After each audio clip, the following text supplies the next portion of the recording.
శ్రీవారి దర్శనం worst experience మాకు అయిందండి. మేము చేసిన మిస్టేక్ మాత్రం మీరు చెయ్యొద్దు. 300 రూపీస్ టికెట్ తీసుకున్నాం, 20 లడ్డూస్ కూడా అడిషనల్ అమౌంట్ తీసుకున్నాం.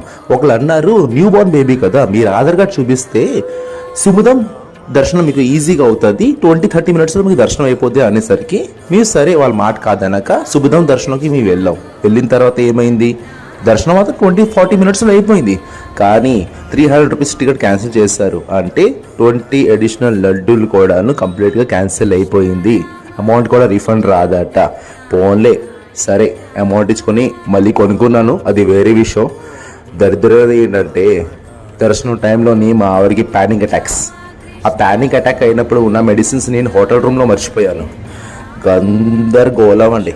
నాకు అస్సలు అర్థం కాలేదు ఆవిడకి ఎలా కంట్రోల్ చేయాలనేసి. ఏదో ఫాస్ట్గా దండం పెట్టేసి వచ్చాను. కానీ శ్రీవారి దర్శనం ఎర్లీగా అయితే కిక్ లేదయ్యా, వెయిటింగ్ చేసి దర్శనం చేసుకుని కిక్.